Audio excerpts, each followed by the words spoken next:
Umunsi wa 26. Gukura ko kunyura mu bishuko. Hahirwa umuntu udatsindwa ngo akore ikibi iyo ageragejwe, kuko nabisohokamo azahabwa ikamba ry'ubugingo Imana yasezeranije abayikunda. Yakobo igice cya mbere umurongo wa 12. Ibishuko nanyuzemo nibyo byambereye abarimu bakuru mu kumenya Imana. Martin Luther. Buri gishuko ni umwanya ubuhawe wo guhitamo gukora icyiza. Mu nzira yo gukura mu bugingo, ibishuko nabyo bihinduka ibuye ryo kuririraho aho kuba igisitaza iyo umaze gusobanukirwa ko buri gihe ushutswe uba ubonye uburyo bwo guhitamo hagati y'icyiza n'ikibi. Muri ibyo byombi, ibishuko biguha kwihitiramo icyo ukora. Nubwo ibishuko ariyo ntwaro ya mbere ya Satani yo kukugirira nabi, Imana yo ibishaka kubikoresha kugira ngo igutere gukura. Igihe cyose uhisemo gukora icyiza ukakirutisha gukora icyaha, uba uteye intambwe mu kwitwara nka Kristo. Kugira ngo usobanukirwe ibingibi, ugomba kubanza kumenya ibiranga imico ya Yesu. Bumwe mu buryo buhinnye butubwira iyo mico ye ni imbuto z'umwuka. Iyo umwuka wera ari we ugenga ubuzima bwacu, azatweramo imbuto zikurikira: urukundo, ibyishimo, amahoro, kwihangana, kugira neza, ingeso nziza, ubudahemuka, kugwa neza no kwirinda. Izo mbuto 9 ni uburyo burambuye bwo gusobanura rya tegeko riruta ayandi, kandi zigaragaza neza ibyarangaga Yesu Kristo. Yesu ni urukundo rutunganijwe rwose, ibyishimo, amahoro, kwihangana na ziriya mbuto zindi zose zibumbiye icyarimwe mu muntu umwe. Kwera imbuto z'umwuka ni ugusa na Kristo. Umwuka wera rero abigenza ate ngo yere ziriya mbuto 9 mu buzima bwawe? Ese aziremeraho ako kanya? Ese uzabyuka rimwe mu gitondo nujya kureba usange zose zakuriye muri wowe? Oya, imbuto iteka zikura kandi zikera buhoro buhoro. Amagambo akurikira akuyemo rimwe mu mahame y'ubugingo akomeye ukeneye kumenya mu buzima. Imana ikuza imbuto z'umwuka muri wowe, yemera ko unyura mu bibazo bituma ugeragezwa ukageza aho wumva wagendera mu ngeso zitandukanye n'imbuto z'umwuka Imana ishaka ko wera. Gukura mu mico iteka bisaba guhitamo, kandi ibishuko bitanga uburyo bwiza bwo guhitamo. Urugero, nk'Imana ishaka kutwigisha gukunda, ishyira mu nzira yacu abantu badakunditse. Si ngombwa kugira imico myiza ngo ushobore gukunda abantu beza n'abagukunda. Imana itwigisha kwishima, iducisha mu mibabaro tugeramo tukayihindukirira. Kugubwa neza biva mu buryo ubayeho, ariko ibyishimo nyakuri bituruka mu buryo ubanye n'Imana.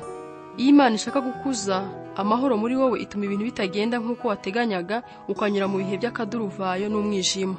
Biroroshye kuba umunyamahoro iyo wicaye neza wirebera izuba rya kiberinka mu gihe cy'akagoroba, cyangwa iyo uryoshye mu biruhuko. Twiga kugira amahoro nyakuri iyo duhisemo kwizera Imana mu bibazo bidutera guhangayika cyangwa kugira ubwoba. Ni muri ubwo buryo no kwihangana biza iyo tunyuze mu bihe bidusaba gutegereza kugeza aho wumva warakara cyangwa ukavuga nabi. Imana ikoresha ibintu bihabanye na buri mbuto kugira ngo iduhe guhitamo uko twitwara. Ntushobora kwihandagaza ngo uvuge kuri mwiza iyo utari wageragezwa ngo wumve ushaka kuba mubi. Ntushobora kuvuga kuri mwiringirwa niba utarigeze unyuraho washoboraga kuba umuhemu. Ubudakemwa buzanwa no kunesha ibishuko byo kuba umuriganya. Kwicisha bugufi bigaragara iyo twanze kuba birasi. Kudacogora bizanwa no kunesha ibishuko byo gucika intege. Igihe cyose unesheje igishuko uburushijeho gusa na Yesu. Uburyo ibishuko bikora bizagufasha kumenya ko Satani ahora akora ibintu mu buryo budahinduka. Amayeri n'uburiganya yakoresheje kuva isi yaremwa nibyo n'ubagikoresha. Ibishuko byose bikurikirana mu ntera zisa. Niyo mpamvu Pawulo yavuze ngo imigambi ye turayimenyereye. Bibiliya itwereka neza ko ibishuko byose bigenda mu ntera enye, kandi uko Satani yazikoresheje kuri Adamu na Eva ni nako yazigerageje kuri Yesu. Mu ntambwe ya mbere, Satani arabanza agashaka icyifuzo kikurimo. Gishobora kuba ari icyifuzo kirimo icyaha, nko gushaka kwihorera cyangwa gukandamiza abandi, nk'uko gishobora kuba ari icyifuzo gisanzwe cyemewe nko gushaka gukundwa, guhabwa agaciro cyangwa kunezeza umubiri.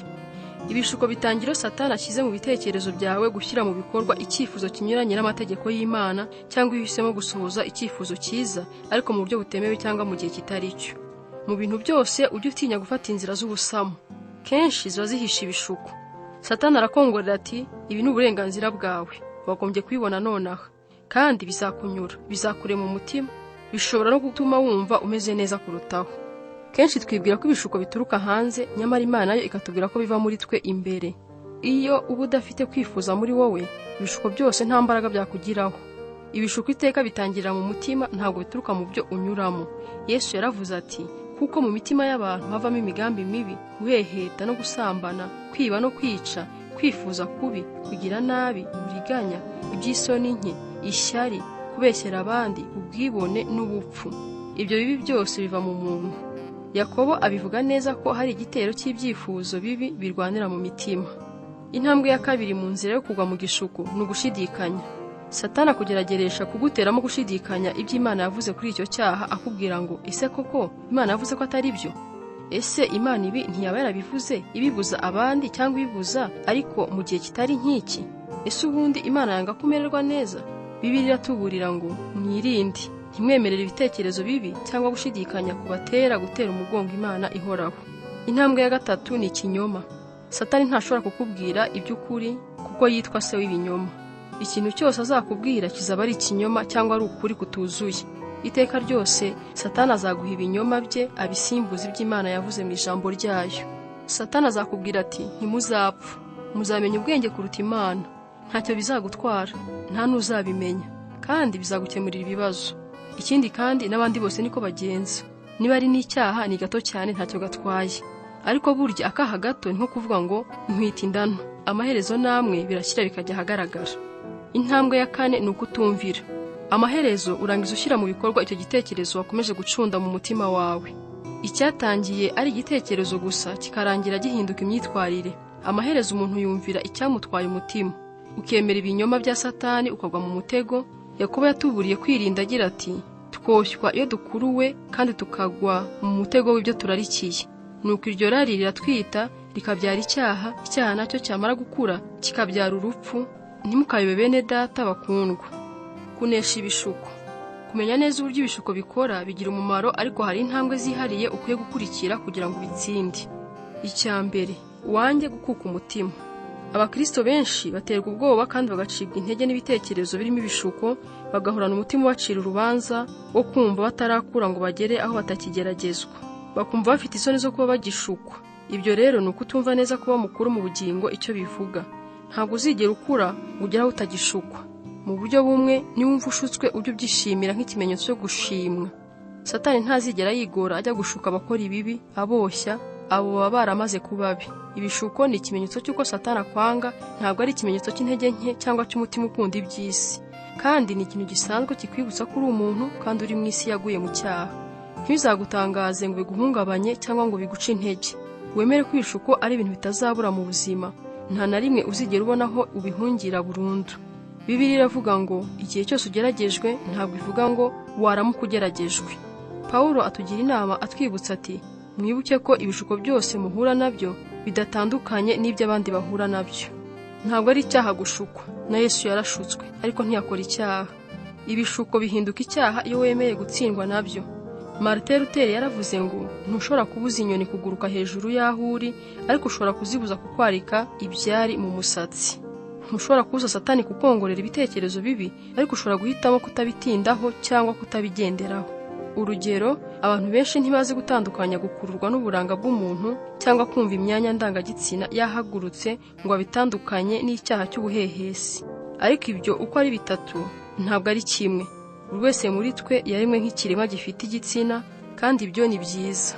Gukurwa n'uburanga bw'uwo mudahuje igitsina cyangwa kumva umwanya ndangagitsina wawe wahagurutse ni ibintu bisanzwe, birizana kandi byashyizweho n'Imana kugira ngo ushobore kunezererwa ubwiza. Naho ubuhehesi buza ari uko umuntu abyihitiyemo.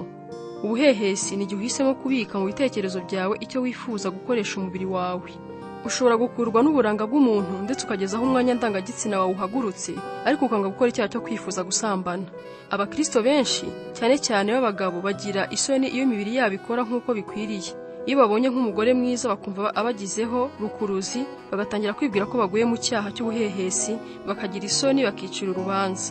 Ariko kubona ko umuntu ari mwiza ntabwo ari bwo buhehesi, bihinduka ubuhehesi iyo utangiye kubitindaho kugeza aho kumwifuza. Icyo wagombye kumenya ni uko urushaho kwegera Imana niko Satani azarushaho kukugerageza. Umunsi uhinduka umwana w'Imana, Satani yashyize ikiguzi ku buzima bwawe, yifuza kukwica. Ubwo wabaye umwanzi we, nawe ahora ategura uko yakugusha. Rimwe na rimwe iyo usenga uzumva Satani akuzana igitekerezo cy'amafuti ndetse rimwe na rimwe kibi kugira ngo akurangaze cyangwa guteze isoni. Ntibikaguhangayike cyangwa ngo bigutere isoni, ahubwo ujye uzirikana ko Satani atinya amasengesho yawe kandi azakora uko ashoboye kose ngo ayahagarike. Aho kwicira urubanza uvuga ngo nshobora nte gutekereza ikintu nk'iki, ujye ugifata nk'ikirangaza Satani ashyize imbere yawe, wongere utumbire Imana. Icya kabiri, umenye neza ibikugerageza uhore witeguye guhangana nabyo. Hari ibintu unyuramo ukumva bigukururira mu bishuko kurusha ibindi. Hari ibintu unyuramo bigahita bigusitaza ako kanya, hari n'ibindi unyuramo ntugire n'icyo wumva. Ibyo bigusitaza nibyo wihariye byerekana aho ufite intege nke, kandi birakwiye kumenya ibyo ari byo neza kuko Satani nawe aba abizi. Satani azi neza aho ugera ugasitara, kandi buri gihe aba ashaka uburyo yakunyuzaho hari iyo mitego.